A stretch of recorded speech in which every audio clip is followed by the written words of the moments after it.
Hello बच्चों, मैं आया ट्यूशन सेंटर से बायोलॉजी का शिक्षक मनीष सर।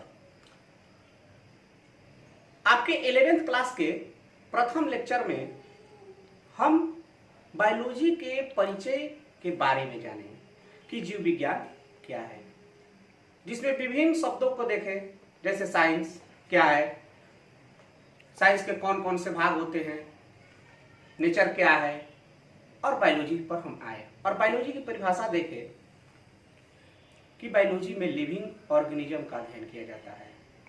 और आज से नहीं, जब से हमारी पृथ्वी पर लाइफ है तब से, यानी लाइफ का अध्ययन किया जाता है। तो चलिए आपकी सिलेबस को, 11th क्लास की सिलेबस को बिना देर किए आज हम शुरू करते हैं चैप्टर को। और कहिएगा कि सर कौन सा किताब, तो मैं आपको बोल दे रहा हूं, आप एनसीईआरटी खरीद लीजिए, इसके अलावा कोई किताब की जरूरत नहीं पड़ेगी। ठीक, फिलहाल आपको कुछ क्लासेस धैर्य के संग देखना होगा, क्योंकि एनसीईआरटी गागर में सागर है, उसको जितना बार पढ़िएगा उतनी चीजें वहां से निकल कर आएगी। तो आप लोग एनसीईआरटी खरीद सकते हैं, नहीं भी खरीदते हैं कोई बात नहीं, आपको हम लेक्चर के साथ प्रत्येक लेक्चर में पीडीएफ के रूप में देंगे। जैसे आज हम जो लेक्चर लेंगे उसका पीडीएफ भी आपके साथ में जाएगा, आप उसको कॉपी पर राइट डाउन कर लीजिएगा। जो भी पढ़ाया जाएगा राइट डाउन कर लीजिएगा, आराम से देख सकते हैं। और जब क्लासेज ऑफलाइन खुलेगी तब तो फिर मजा ही मजा है। ठीक है, तो आज हम 11th क्लास की चैप्टर चालू करने वाले हैं। हाँ, एक और बात, आप सोचिएगा कि सर दूसरे सब्जेक्ट की सर पाठ पहला, पाठ दूसरा, पाठ तीसरा, पाठ चौथा, ऐसे नहीं होता है। बायोलॉजी एक ऐसा विषय है कि बहुत सारी चीजों को, कॉन्सेप्ट को समझना होता है। इसके लिए हम सिलेबस को ही देखेंगे, पाठ को ही देखेंगे, लेकिन हमें कौन सा पाठ शुरू करना है, हम इस चीज को आपको सिस्टमेटिक ढंग से लेकर चलेंगे। तो इसलिए ये घबराने वाली बात नहीं है कि सर पहला पाठ नहीं पढ़ा है और इसके बाद ये नहीं, वो पहला दूसरा नहीं। आपको उसमें कौन पाठ पहले पढ़ना चाहिए, कौन पाठ उसके बाद, उसके बाद, उसके बाद, तब आपकी समझ बनेगी। खास करके जीव विज्ञान, क्योंकि जीव विज्ञान जो है सारे विषयों का समंजन है, सारे सब्जेक्ट का समंजन है। इसलिए अगर आपको हम पर भरोसा है, आजाद ट्यूशन सेंटर में हम 6 वर्ष से आप पढ़ा रहे हैं, और जो पुराने बच्चे हैं तो भरोसा कीजिए और फिर आगे देखते रहिए, लेकिन वीडियो को अंत तक जरूर देखिए। चलिए, तो आज हम आपका सिलेबस चालू करते हैं। चैप्टर 8, यानी पाठ कौन सा, 8। ये फिर मत कहिए कि सर पाठ 8 क्यों पढ़ा रहे हैं, नहीं, आप ये बायोलॉजी है, वो भी 11th के, ये 10 क्लास तक नहीं है कि 10 क्लास में एक के बाद ये 10 क्लास में सीधे अलग हो जाती है 11th क्लास। तो चैप्टर नंबर 8 में पढ़ना है द सेल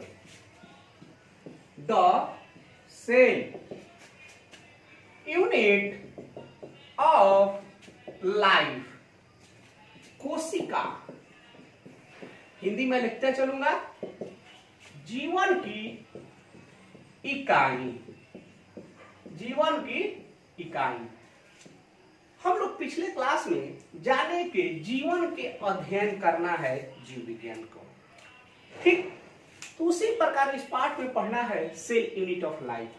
अगर कोई पूछे कि लाइफ क्या है, जीवन क्या है, तो आप कहिएगा कि जो जीवित जीव है, लिविंग ऑर्गेनिजम्स, अर्थात जीवित जीवे, जो जीवित जीवे हैं उनमें लाइफ है। तो फिर कहिए कि सर जीवित जीवों में लाइफ है, तो ये आप क्यों नहीं बता रहे कि तो लाइफ क्या है। तो चलिए इसके बारे में तो पढ़ना है, लाइफ क्या है, प्रथम पाठ में पढ़ना है 11th क्लास के द लिविंग वर्ल्ड में, तो वहां देखेंगे। लेकिन उसको जानने से पहले बहुत सी चीजें जानना होगी। जैसे सिंपल एक बात बता रहे हैं कि कोई घर के बारे में बताया कि देखिए ये एक बड़ा सा घर है, उसके बारे में हमें संरचना को उसके बारे में जानना है। तो आप बताएं कि इस घर में बहुत बड़े बड़े आदमी रहते थे, ये रहते थे, लेकिन कहाँ कौन रहता था, उसमें कोई भी बाहर से भेद नहीं सकता था कुछ भी कि अंदर कोई प्रवेश कर जाए। तो क्या करेंगे, तो कहिएगा कि तब ठीक है, तो इस घर के बारे में जानना है तो इसके घर के बनावट के बारे में जानना होगा, ठीक। तो किसी ने कहा कि जो जीवन है वो जीव में है। तो प्रश्न उठेगा ना कि जीव किन से बने हैं, कहिएगा ना कि जो जीवन है वो जीव किन से आखिर बने हैं। जिस प्रकार से कोई भी घर हो, बड़ा हो या छोटा हो, तो प्रश्न उठेगा ना कि बताइए कि घर किससे बना है, तो कहिएगा कि घर जो है किससे बना है, तो कहिएगा कि ईंट से बना है। घर जो है ईंट से बना है, वो बड़ा घर हो या छोटा घर हो। यदि बड़ा घर हो तो ज्यादा ईंट होगा और छोटा घर हो तो कम ईंट होगा। तो उसी प्रकार जो लिविंग ऑर्गेनिजम्स है, जीवित जिए हुए हैं इस पृथ्वी पर, जो भी लिविंग ऑर्गेनिजम्स हैं, जो भी सजीव हैं, वो सभी किनसे बने हैं, सेल से बने हैं, जिसको हम लोग हिंदी में कोशिका कहते हैं। ठीक, तो जो भी जीवित जीव है किनसे बने हैं, सेल से। अब कोई कहेगा कोई मकान किनसे बना है, तो ईंट से बना है। तो बताइए जैसा ईंट होगा वैसा मकान की मजबूती होगी। ठीक, जितना लेयर में ईंट होगा उतना लेयर मकान की मजबूती होगी। अगर 5 इंच की दीवार होगी तो 5 इंच वाला मजबूती होगी, 10 इंच की दीवार होगी तो 10 इंच वाला मजबूती होगी। उसी प्रकार जीव भी होते हैं, प्रत्येक जीव कोशिका के बने हैं। कुछ एक कोशिकीय जीव होते हैं और कुछ बहुकोशिकीय। इस बात को ध्यान रखिए। ठीक, तो सभी जीव जो है बने हैं किनसे, सेल से बने हैं। तो बताइए अगर ईंट से घर बना है तो बताइए ईंट जिस तरह से सजा होगा उस तरह का घर की संरचना होगी। और जितना मजबूत होगा ईंट होगा उतना रक्षा करेगा घर को।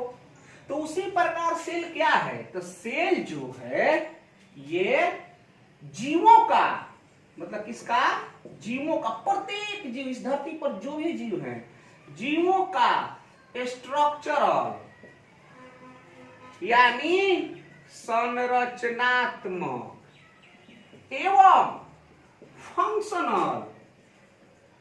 फंक्शनल क्रियात्मक यूनिट है। यूनिट अर्थात इकाई है। घबराइए नहीं, पीडीएफ में सारा जो चीज मैं बोर्ड पर पढ़ा बताते चलूंगा वो आपको सिस्टमेटिक मिलेगा। आप जब लेक्चर में पीडीएफ लिख लीजिएगा और जब लेक्चर देखिएगा तो पीडीएफ को अपना लिखी हुई चीज को रख लीजिएगा, और जब पढ़िएगा मेरी लेक्चर को जब पढ़िएगा तो आपको सारा चीज उसमें मिलेगा। तो इसलिए ये मत सोचिएगा सर इस पर बोर्ड पर लाइन पर सब कुछ नहीं, मैं समझाऊंगा, पीडीएफ आपको मिल जाएगा। ठीक, ध्यान रखिएगा। और एक बात मैं आपसे बोल रहा हूं, जो ही बच्चे 10 क्लास तक लगे कि मैं बायोलॉजी के बारे में नहीं जानता हूं, मुझे समझ में नहीं आएगा, अगर आप हम पर भरोसा करते हैं तो मेरे साथ कुछ दिन समय बिताइए। हर बच्चे को मैं क्लास में बोलता हूं कि जो भी बायोलॉजी जानना चाहते हैं वो मेरे साथ समय बिताए। वो कुछ नहीं जानते हैं, क ख ग तक नहीं जानते हैं बायोलॉजी का, लेकिन समय देना होगा, अचानक नहीं होगा। तो समय जब दीजिएगा तो आपको बहुत सारी चीजें इंफॉर्मेशन के रूप में जब जाएगी तो आपकी दिमाग बन जाएगी। उस पर जिम्मेदारी हम पर छोड़ दीजिए कि आपको बायोलॉजी नहीं समझ, हम समझाएंगे, हम जानते हैं कि हमें कैसे समझाना है, कैसे पढ़ाना है। तो विश्वास कीजिएगा सब कुछ मिलेगा। ये तो मेरा सेकंड लेक्चर है, अभी नहीं होगा, धीरे धीरे धीरे धीरे जानकारी जब आप क्लास में मिलिएगा तो आपको पता चलेगी। और पुराने स्टूडेंट होंगे जो बायोलॉजी पढ़े होंगे हमसे, उनसे मिल लीजिएगा, आपको वो सारी जानकारी आपको दे देंगे। तो लॉकडाउन के चलते तो क्लास बंद है तो क्या कहें। तो चलिए देखते हैं। तो बताइए मकान की इकाई क्या है, ईंट है कि नहीं। तो उसी प्रकार प्रत्येक जीव, वो पेड़ पौधा हो, जंतु हो, जीवाणु हो, वो प्रोटोजोआ हो, वो कवक हो, वो सभी किनसे बना है, सेल से बना है। तो मकान जो बना है ईंट से बना है, तो ईंट क्या कर रहा है, उस मकान का संरचना दे रहा है। और बताइए जैसा ईंट है उसके अनुसार मकान की मजबूती है। उसी प्रकार प्रत्येक जीव सेल से बने हैं बेटा। तो जब सेल से बने हैं तो क्या कर रहे हैं, संरचना देंगे। जैसे सेल एडजस्ट होगा वैसा संरचना होगा जीव का, और जैसा सेल का कार्य होगा वैसा उस जीव का कार्य होगा। ये बहुत गुड़ बात है। कहिएगा सर बात समझ में नहीं आ रहा है।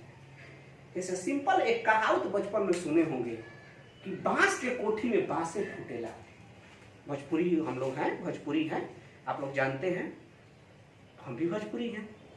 तो सुने हम कहावत कि बांस के कोठी में बांसे फूटेला, रेण महुआ ना फूटेला।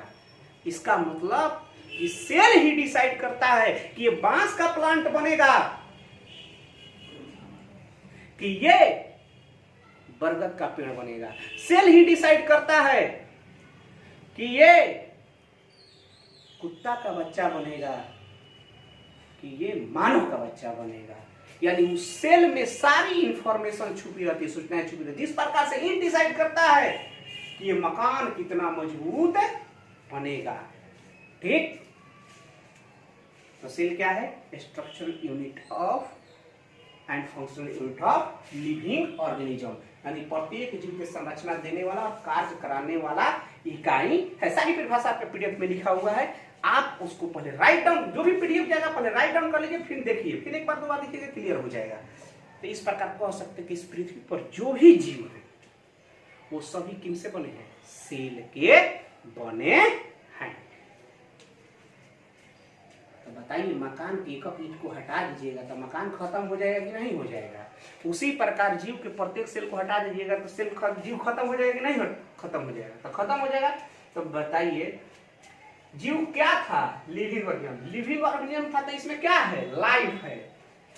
ये बना किस चीज का है? लिविंग ऑर्गेनिज्म सेल का। सेल में हटा दिए तो लिविंग ऑर्गेनिज्म रहेगा? लिविंग ऑर्गेनिज्म तो लाइफ रहेगा? नहीं रहेगा। तो सेल को हम क्या कह सकते हैं? यूनिट ऑफ लाइफ नहीं कहेंगे, जीवन की इकाई नहीं कहेंगे, जीवन की इकाई। बात मेरी समझ रहे हैं?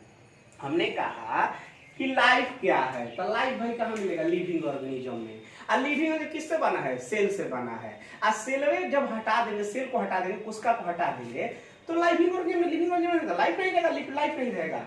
तो बताइए, घर है और ईंट में हटा दे, एक ईंट को हटा दे तो घर रहेगा? नहीं रहेगा। तो उसमें मजबूती और क्या है? कुछ भी नहीं रहेगा। तो इसीलिए कहा जाता है कि cell is the unit of life. कोशिका जीवन की इकाई है। क्लियर बेटा? तो चलिए, सेल से संबंधित और बहुत सारी चीजें हम जानेंगे, ठीक, जिसको हम इस चैप्टर की जो शुरुआत करते हैं, तो शुरुआत करने के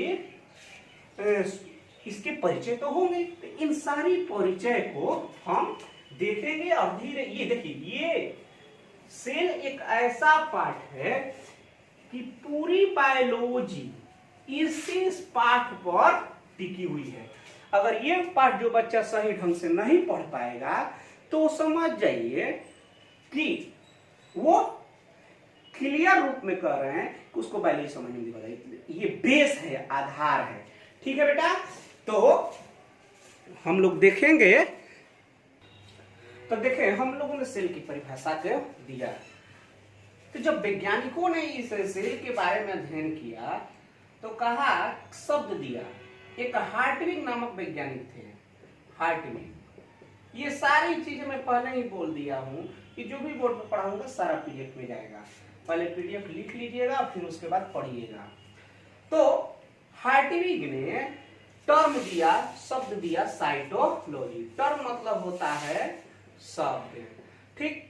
तो साइटोलॉजी शब्द को हार्टविग ने दिया और कहा कि जीवों के सेल के अध्ययन को ही साइटोलॉजी कहते हैं।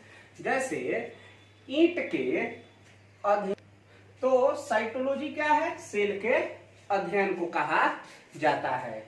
मान लीजिए कि ईंट के अध्ययन करने वाले को ईटोलॉजी कह देंगे, तो उसी प्रकार सेल के अध्ययन करने वाले को क्या कह दिया गया? साइटोलॉजी। और शब्द को दिया था हार्टविग। और सबसे पहले और सबसे ज्यादा शुरू में 1665 ईस्वी में, इनके बारे में आगे हमको पढ़ना है, पढ़ाऊंगा। 1665 ईस्वी में इन्होंने ही सेल के बारे में बताया था। तो इन्होंने टर्म दिए, इन्हें हम फादर ऑफ साइटोलॉजी कहते हैं। फादर मतलब जनक, साइटोलॉजी के पिता, सेल के बारे में अच्छी जानकारी देने वाला। और आज जो भी हम साइटोलॉजी के बारे में, सेल विज्ञान के बारे में जानते हैं, तो फादर ऑफ मॉडर्न साइटोलॉजी कहा जाता है। आज के आधुनिक साइटोलॉजी स्वानसन को कहा जाता है। कुछ टर्म है उसको ध्यान रखिए। और इंडियन साइटोलॉजिस्ट जो भारत में सबसे भारतीय जो थे, जो भारतीय साइकोलॉजी का अध्ययन किए, AK शर्मा हुए। तो ये शब्द को ध्यान रखिए। आप बोर्ड पर अंग्रेजी देख कर घबराइएगा मत कि सर बायोलॉजी वाला मास्टर पहले दिन से पूरा अंग्रेजी फंग्रेजी लिख रहे हैं। हम लोग 10 क्लास तो भोजपुरी मीडियम में पढ़े हैं। अब बर्दाश्त करके रहिएगा, ये अंग्रेजी फंग्रेजी कुछ नहीं होता है। आराम से रहिए, सब कुछ आपको हम दिखवा देंगे अगर विश्वास कीजिएगा तो चलिए ये टर्म आया। लेकिन जैसे जैसे अध्ययन बढ़ता गया, मॉडर्न साइंस आती गई, वैसे वैसे सेल के अध्ययन शुरू होते गया। तो बाद में साइटोलॉजी को, बाद में वैज्ञानिकों ने साइटोलॉजी को एक शब्द दिया, सेल बायोलॉजी। वैज्ञानिक लोग कौन सा शब्द दिए? सेल बायोलॉजी शब्द दिए। अर्थात इसको हिंदी में कहा जाएगा कोशिकीय जीव विज्ञान, या समान रूप से इसको हम लोग कह देते हैं कोशिका विज्ञान। डायरेक्ट कोशिका विज्ञान कहते हैं। कहिएगा सर बायोलॉजी में जीव विज्ञान होता है, ठीक है, हिंदी भाषी हम लोग हैं तो इसको वैज्ञानिक लोग कह देते हैं कोशिका विज्ञान। तो कोशिका विज्ञान किसको कहेंगे? तो देखो, साइटोलॉजी में किसका अध्ययन कर रहे हैं? तो सेल का अध्ययन। तो बताइए कोई सेल कैसा हो सकता है? मृत भी हो सकता है, डेड भी हो सकता है। अर्थात मृत हो सकता है सेल। मान लीजिए कोई प्लांट के भाग काट लिया, उसको सुखवा दिए और सुखाने के बाद उसको माइक्रोस्कोप लगा कर देखे तो मृत हो जाएगा कि नहीं हो जाएगा? हम लिविंग सेल भी देख सकते हैं। लिविंग सेल अर्थात जीवित कोशिका भी देख सकते हैं। जैसे एक तालाब में गए और तालाब में जाने के बाद वाटर को लिए और कलेक्ट किए वाटर को, और इसमें था अमीबा, और इस अमीबा को हमने प्लेट पर लिया, प्लेट पर लिया अमीबा को। आप अमीबा का तो कम से कम नाम सुने होंगे ना। अमीबा क्या है? एक कोशिकीय जीव है, ठीक। तो अब ये अमीबा उस पानी में अपना सब कुछ कर रहा है, पोषण कर रहा है, शोषण कर रहा है, सब कुछ कर रहा है। तो जब हम इसको सूक्ष्मदर्शी से लगाकर देखें तो क्या है? एक सेल है, एक कोशिकीय जीव है, एक कोशिका का बना है, एक सेल का बना है, और ये किस कंडीशन में है? जीवित कंडीशन में। तो सेल बायोलॉजी किसको कहेंगे? कि भैया साइटोलॉजी इसके स्ट्रक्चर को, संरचना को तो देख ही लेंगे, साथ ही साथ इनके कार्य को भी देख लेंगे। अर्थात लिविंग सेल, जीवित कोशिका के अध्ययन को हम लोग क्या कहते हैं? सेल बायोलॉजी के नाम से जानते हैं। चलिए आगे हम देखेंगे कि प्रत्येक, जैसे हम एगो अमीबा ही नहीं है, प्रत्येक सेल जो बना है वो कोशिकीय अंगों से बना है, और कोशिकीय अंग अणु से बना है। अणु में क्या होता है? रासायनिक अभिक्रिया। कहिएगा सर क्या कह रहे हैं? अणु से बना है, रासायनिक अभिक्रिया हो रहा है। बर्दाश्त करते रहिएगा, मैं फिर एक बार कह रहा हूँ, बर्दाश्त करते रहिएगा। जब जैव अणु पढ़ेंगे पाठ तो सब कुछ सामने दिखने लगेगा कि जो भी लिव सेल जो कार्य करता है, लिविंग काम करता है, हमारे शरीर के प्रत्येक सेल में रासायनिक अभिक्रिया होती है। कौन सी अभिक्रिया होती है? रासायनिक अभिक्रिया। इस रासायनिक अभिक्रिया को सेल के अंदर हो रहा है, सेल के अंदर। इस रासायनिक अभिक्रिया को हम लोग कहते हैं उपापचयी क्रिया। उपापचयी क्रिया अर्थात मेटाबॉलिज्म। तो जब हम लिविंग सेल देखेंगे इनमें रासायनिक अभिक्रिया चलता रहेगा। क्लियर? तो जब रासायनिक अभिक्रिया चलता रहेगा, उसके मॉलिक्यूल जो है रासायनिक अभिक्रिया करते रहेंगे, तो बताइए कि सेल बायोलॉजी किसका अध्ययन है? लिविंग सेल का, जिसमें रासायनिक अभिक्रिया था, उपापचयी क्रिया, मेटाबॉलिज्म चलता। क्लियर? और आज के डेट में हम इस सेल बायोलॉजी को बांट दिए हैं क्या बांटे हैं कि सेल बायोलॉजी मतलब साइटोलॉजी, सेल बायोलॉजी मतलब हम इसे कह देते हैं साइटोलॉजी, सेल के स्ट्रक्चर का अध्ययन, अब प्लस उसमें होने वाले रासायनिक अभिक्रिया को कहते हैं मॉलिक्यूलर बायोलॉजी, और दोनों के सम्मिलित रूप को क्या कहते हैं बेटा, सेल बायोलॉजी। कहिएगा कि सर ये जो सेल बायोलॉजी शब्द दिए हैं ये पाला नहीं पड़ रहा है, तो कोई बात नहीं, पाला पड़ रहा है, पड़ेगा पाला, थोड़ा सा बर्दाश्त कीजिए, क्योंकि बायोलॉजी एक ऐसा सब्जेक्ट है बेटा कि एक चीज जानने के लिए हजारों चीज आपस में इंटरेक्ट है। हाँ, सोचिएगा कि एक बार में ही हम सब कुछ जान जाएं, तो ऐसा इस सब्जेक्ट में बेटा नहीं होता है। सारे सब्जेक्ट में हो सकता है लेकिन इस सब्जेक्ट में नहीं हो सकता है। एक चीज अनेक चीज से जुड़ा हुआ है। भैया हम लिविंग का अध्ययन कर रहे हैं, लिविंग ऑर्गेनिज्म कहाँ पर, अर्थ पर ये लाइफ जो है 3.5 अरब साल से है, 3.5 अरब साल से लाइफ है, तो आप ही बताइए ना, इतना आसान होगा यह जीवन? बहुत कॉम्प्लेक्स है, अब बहुत जटिल है, तो हमें क्या करना होगा, आराम से पढ़ना होगा। ठीक है बेटा, तो हमने ये जाना अभी तक कि सेल जो है प्रत्येक जीव की इकाई है, सेल के बिना कोई लाइफ नहीं है, अर्थात सेल ही बायोलॉजी का असली खेल को खिलाता है। तो देखेंगे कुछ टर्म देखे, सेल बायोलॉजी देखे।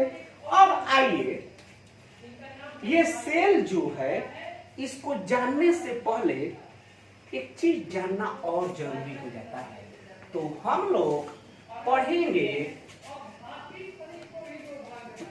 माइक्रोस्कोप, इसके बारे में पढ़ेंगे नोट में, माइक्रोस्कोप,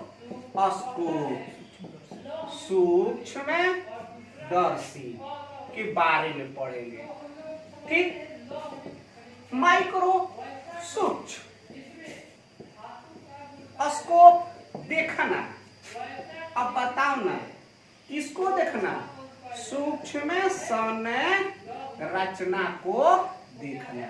तो सूक्ष्म संरचना किसको कहते हैं, प्रश्न उठेगा ना कि सर सूक्ष्म संरचना किसको कहते हैं, तो सिंपल कहते हैं कि सूक्ष्म संरचना जिसे हम अपनी इस खुली आंख से देख नहीं सकते हैं, इसको देखने के लिए एक यंत्र चाहिए, और उसी यंत्र का नाम क्या है, माइक्रोस्कोप। जैसे आसमान में बहुत तारे हैं लेकिन कुछ ही तारे हमें दिखाई पड़ते हैं, तो उसको देखने के लिए क्या करते हैं, दूरबीन का उपयोग करते हैं ना। तो उसी प्रकार जो हमारी खुली आंख ऐसे सामान्य छोटे छोटे चीजों को नहीं देख सकता है, उसको देखने के लिए उपयोग करते हैं, माइक्रोस्कोप कहलाता है। सूक्ष्म संरचना जिसे हम लोग कहते हैं बायोलॉजी में हम खूब उपयोग करेंगे, माइन्यूट स्ट्रक्चर। माइन्यूट मतलब होता है सूक्ष्म। और मैं एक बात बता रहा हूँ, हमारा जो आंख है सामान्यतः 0.1 mm तक की संरचना को देख सकता है, 0.1 मिलीमीटर के संरचना को देख सकता है। मैं आपसे आशा करता हूं कि आप मैथ में millimetre, centimetre, decimetre, decametre, hectometre, kilometre, ये सारी चीजें पढ़े होंगे। आप ये फेरा मत रहिए कि बायोलॉजी जो होते हैं बच्चे कि बायोलॉजी जो हमसे पढ़ रहे हैं कि आएंगे सर जी बताएंगे कि मेढक में कै गो टांग होता है, सर जी बताएंगे कि पेड़ में पतई जो होता है कैसे कैसे होता है। नहीं बेटा, वो 11th नहीं है। पढ़िए, पढ़ाऊंगा, NCERT पढ़ाऊंगा, लेकिन आपको ध्यान रखना होगा। तो माइक्रोस्कोप सूक्ष्म आकार की होगी या सूक्ष्म आकार की होगी तो उसका आकार आकृति होगा, मिलीमीटर होगा, जो भी होगा। ठीक, तो माइक्रोस्कोप सूक्ष्म वस्तु को देखने वाली संरचना है। और माइक्रोस्कोप से कि क्या कर रहा है, वस्तु के आकार को बड़ा कर रहा है। जैसे मान लीजिए छोटा वस्तु है, हमने इस पर लगा दिया क्या, माइक्रोस्कोप, ये इतना बड़ा दिखाई देने लगा। यानी ये बिंदु बड़ा दिखाई देने लगा, दिखाई लगा ना। तो बताइए तो ये क्या हो गया, आवर्धित हो गया कि नहीं हो गया, जिसको हम लोग क्या कहेंगे, मैग्नीफिकेशन कहेंगे ना। जैसे बचपन में आप लोग इंस्ट्रूमेंट खरीदे होंगे और वो इंस्ट्रूमेंट में देखिएगा कि बहुत अच्छा लेंस होता है। तो कभी कभी हम लोग बचपन में क्या थे कि आप लोग भी किए हैं, उन लेंसों को अपने कॉपिया पे या किताब पर रखते थे। और देखो बेटा, हम लोग का भोजपुरी शब्द है तो वो तो निकल कर आ ही जाता है, इसमें कोई बड़ी बात नहीं है।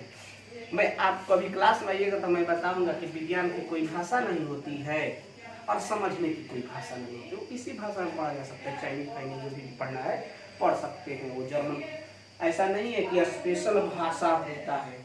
नेचर का कोई भाषा नहीं हमने बनाया है, ठीक। तो मैग्निफिकेशन किए तो हम लोग जब लगाते थे देखते थे, अरे इतने बड़ा बड़ा दिखाई दे रहा था, तो बहुत एक्साइटमेंट होते थे। तो माइक्रोस्कोप क्या किया, वही लेंस का तो कॉम्बिनेशन है, लेंस की तो जुड़ाव है, जो माइन्यूट पार्टिकल को क्या कर दिया, बड़ा कर दिया, आवर्धित कर दिया। तो इस आवर्धन को हम लोग एक से सूचित करते हैं, किससे, बड़ा अक्षर एक से सूचित करते हैं। जैसे मान लीजिए कि 1 मिलीमीटर की वस्तु है, वो 20 गुना बढ़ा दिए तो 20 मिलीमीटर हो गया, उसको क्या कह देंगे, 20x कह देंगे कि नहीं कह देंगे। अरे बोला, मान लो 1 मिलीमीटर की वस्तु है, ठीक, इसको 20 गुना बढ़ा दिए, मतलब 20x कर दिए, यानी यह वस्तु कितना बड़ा हो गई, 20 मिलीमीटर हो गई। क्लियर, समझ रहे हैं। तो देखिए, तो माइक्रोस्कोप की अपनी इतिहास रही है कुछ है। ये इतिहास की शुरुआत माइक्रोस्कोप की 16वीं सदी से शुरू हो जाती है। जब इतिहास में जाइएगा 16वीं सदी से, तो हमें उतना नहीं जानना है, लेकिन सामान्य रूप से 3 तरह के माइक्रोस्कोप की जानकारी रखनी है। कौन कौन से माइक्रोस्कोप की जानकारी रखनी है, तो हमें जानकारी रखना है, पहला लाइट माइक्रोस्कोप। माइक्रोस्कोप के प्रकार हैं, लाइट माइक्रोस्कोप।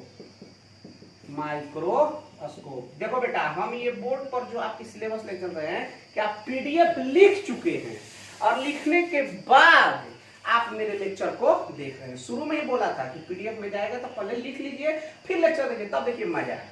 तो लाइट माइक्रोस्कोप, जिसको हम लोग कहते हैं प्रकाश सूक्ष्मदर्शी, ठीक। तो प्रकाश सूक्ष्मदर्शी क्या करता है कि किसी भी माइन्यूट पार्टिकल को 2000 गुना तक क्या करेगा, बढ़ा देगा, बढ़ा देता है। मतलब इसका आवर्धन क्षमता क्या होगा, आवर्धन क्षमता जो है ये बेटा कितना हो गया, 2000x हो गया ना।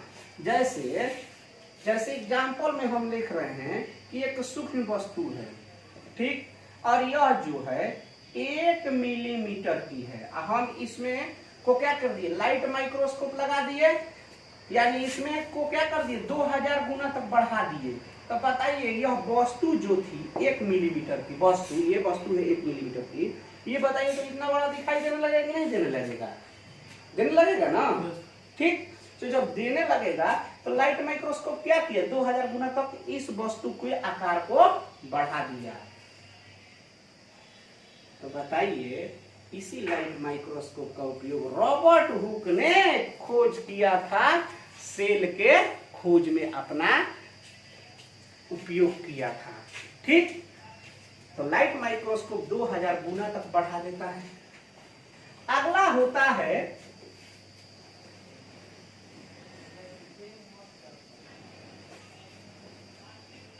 अगला माइक्रोस्कोप है compound microscope. Clear, compound microscope, इसको कहते हैं यौगिक सूक्ष्मदर्शी। यौगिक सूक्ष्मदर्शी क्या करता है, 2000 से लेकर के x मतलब गुना, कितना तक, 10,000 तक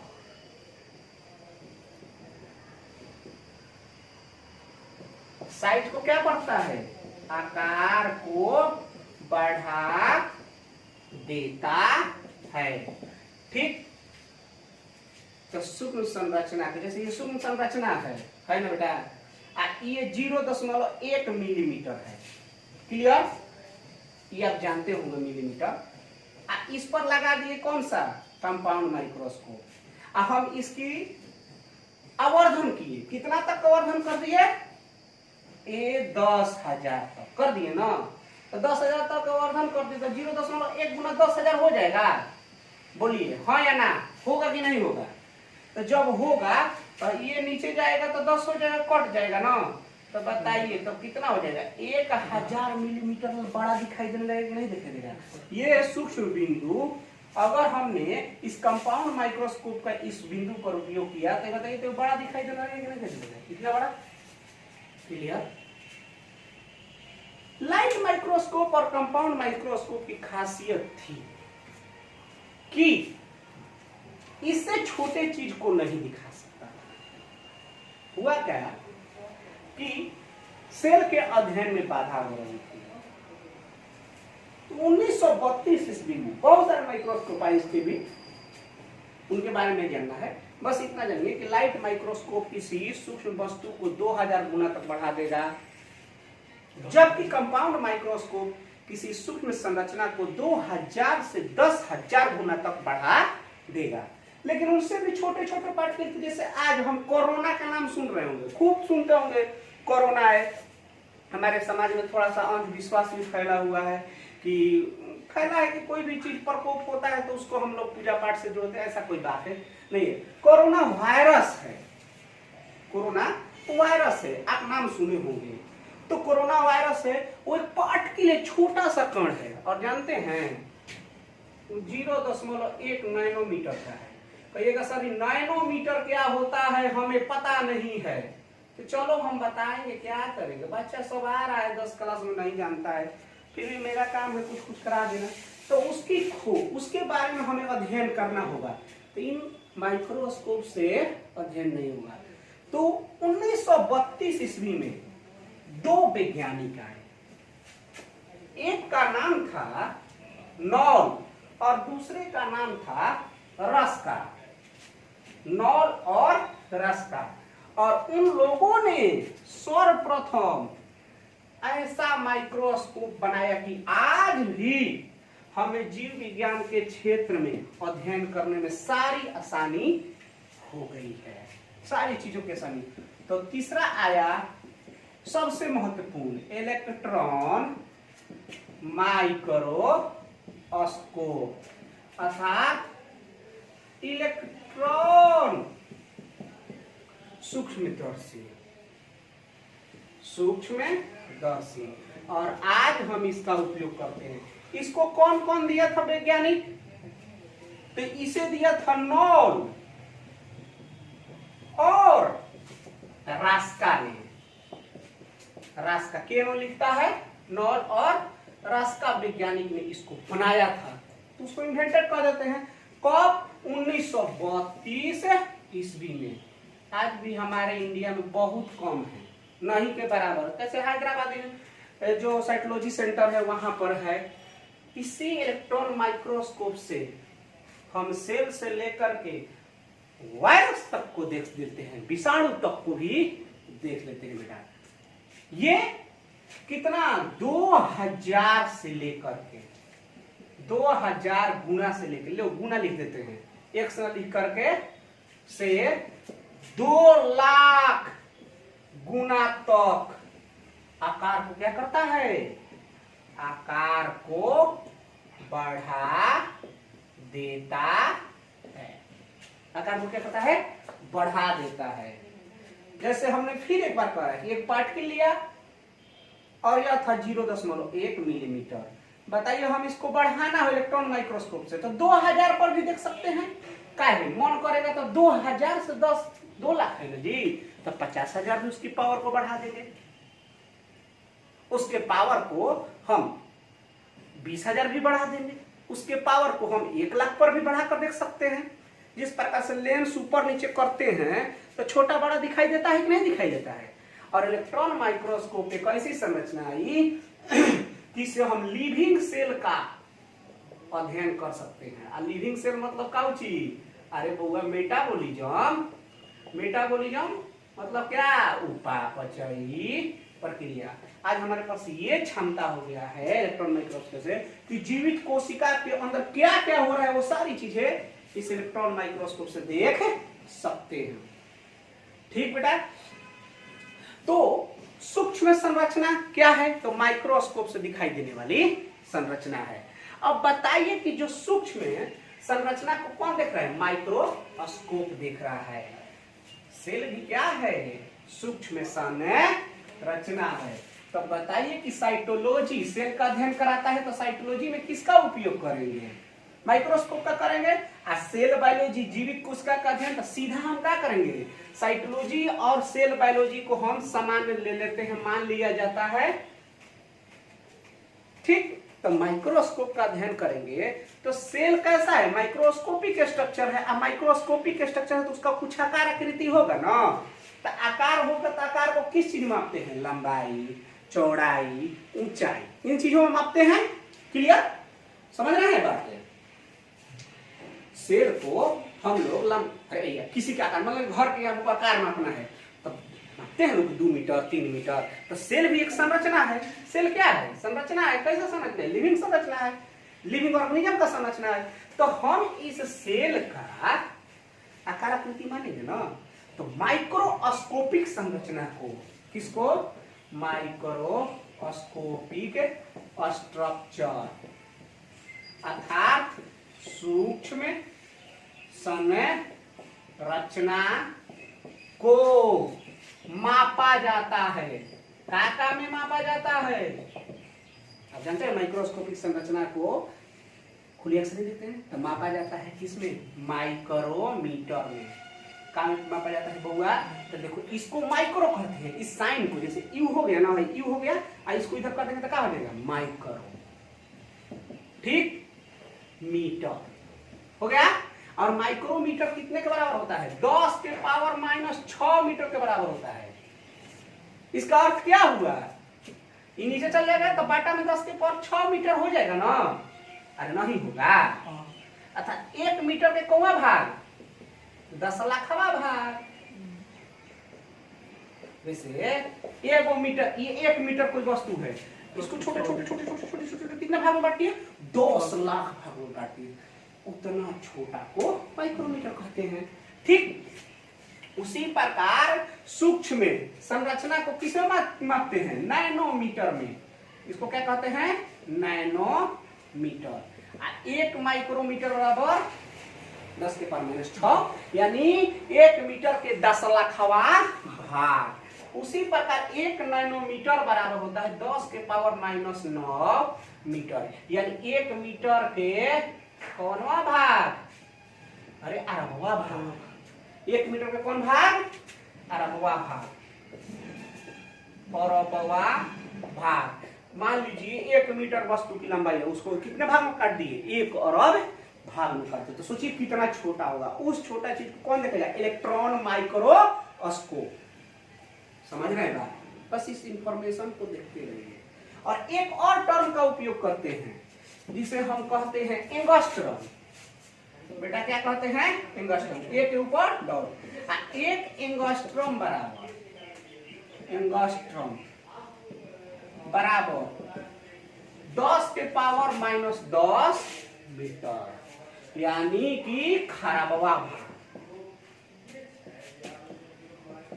भाग। मतलब 1 मीटर वस्तु को कितने भाग में बांट दिए, 1 अरब भाग में। तो इलेक्ट्रॉन माइक्रोस्कोप अरबवें भाग को भी देख सकता है, खरबवें भाग को भी देख सकता है। जैसे हम कोरोना विषाणु को खूब सुने, कोरोना वायरस का नाम सुने ना, वायरस है, तो ये क्या है, एक सूक्ष्म संरचना है। कोरोना वायरस पढ़ना है, वायरस के बारे में खूब पढ़ना है, वायरस का है। तो सूक्ष्म संरचना इसके जानते हैं कितना है, 0.01 नैनोमीटर। बताइए इलेक्ट्रॉन माइक्रोस्कोप लगाएंगे और उसको कितना तक बढ़ा देंगे, 2 लाख तक बढ़ा देंगे। इकाई, दहाई, सैकड़ा, 1000, 10,000, लाख, 2 लाख तक बढ़ा दिए। देखिए तो काट कूट करते हैं, थोड़ा सा देखिए ना, काट कूट करते हैं बेटा, ये हटाएं 100 नीचे हो जाएगा, ये 2 काट दें तो बताइए तो इकाई। ये नया मीटर था ना, 2 लाख से गुना कर देते मीटर में कन्वर्ट हो गया। ठीक, इकाई, दहाई, सैकड़ा, हजार हो गया ना मीटर, अर्थात 2000 मीटर तक उसके साइज को क्या कर देगा, बढ़ाने की क्षमता।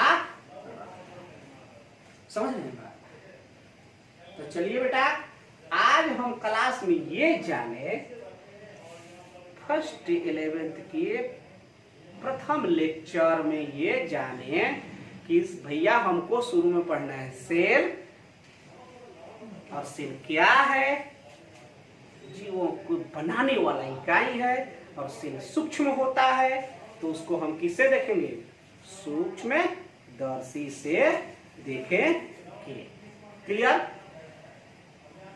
तो मैं आशा करता हूं कि आप वीडियो को तो पूरा देखें ही तबे तो यहाँ पर पहुंचे। तो वीडियो को पूरा देखिएगा, पीडीएफ डाउनलोड कर लीजिएगा, लिख लीजिएगा, पढ़ाई करते रहिएगा, और विश्वास कीजिए अगर साथ रहिएगा तो बायोलॉजी के साथ आपको खिला दूंगा। खेला जाता है ना, जैसे खेल में क्या ना चाहिए, मजा मिलेगा। ठीक, तो आज को क्लास को यहीं तक खत्म करते हैं। Okay, bye.